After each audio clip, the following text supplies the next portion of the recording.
The ways of my people are old. We work in the paddies. We live in the villages as we have for centuries past. Our cities teem with people, overcrowded, often underfed. Our needs are great, our problems mighty, our nation new. I would like you to know my people, my islands, with their jungle green mountains and rivers winding to the seas which surround us. I am Salim, a teacher. When there's no other place, our classes may even meet outside. There are not enough schools. My students, like most of the people, are of many different ancestries: Malay, Indian, Chinese, Melanesian, and mixtures of all of these. But we are all of us Indonesians now.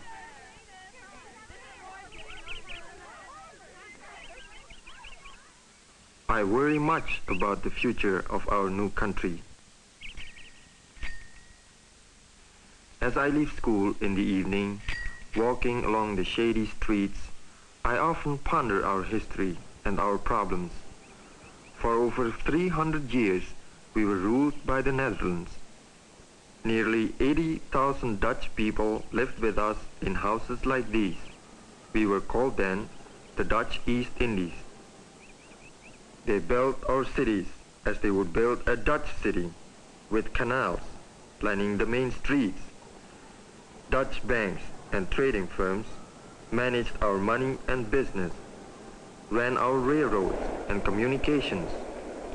They took the wealth of the land, the raw materials, the tin ore, the rubber, the tea, and the oil which they wanted.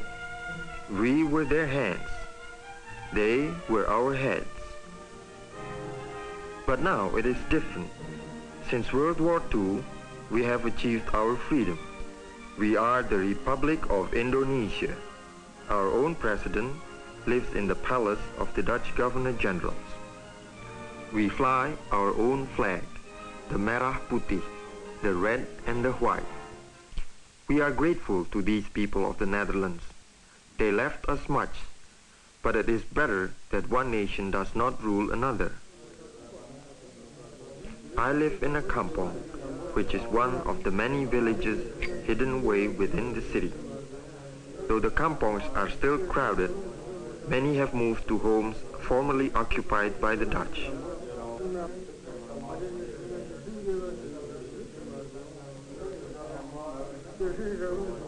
I have a daughter and a wife and many friends. We are all interested in the problems of our country.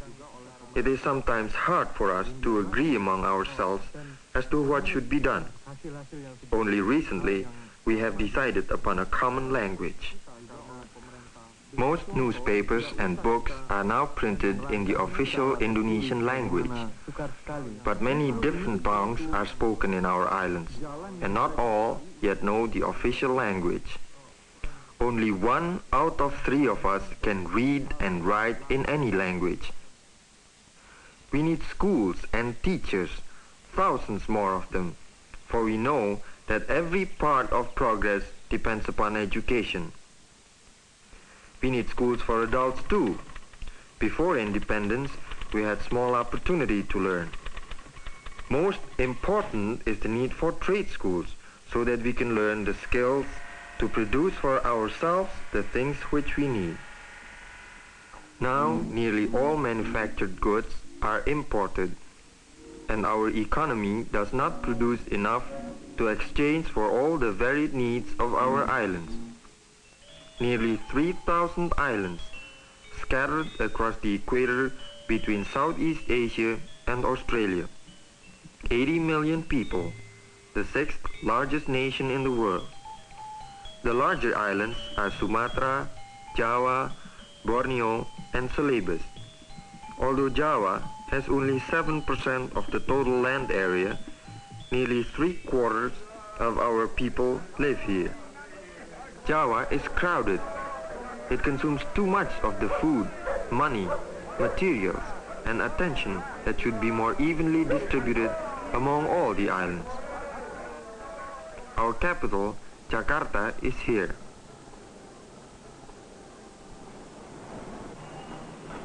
The thousands of becaks are the most common means of transportation in the city.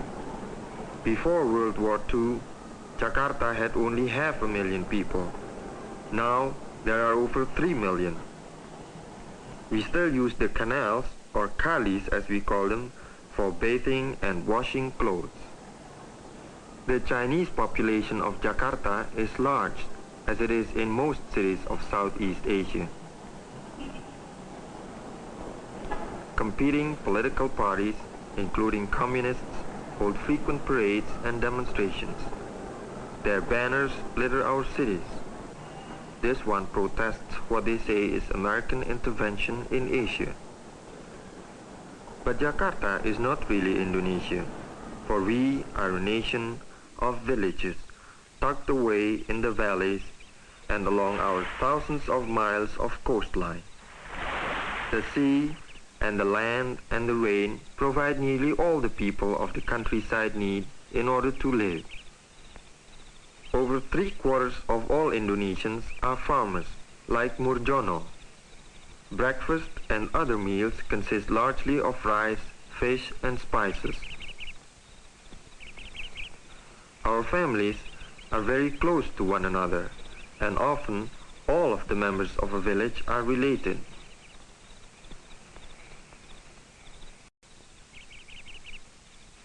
Murjono leaves for work in the fields, while Kartini spends her day at woman's work,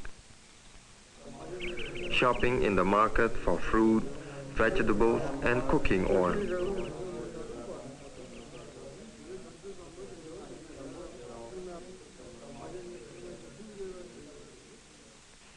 Working at the loom, weaving cloth for the family. Nearly everything which is needed is made in the village. Little must be bought from the outside.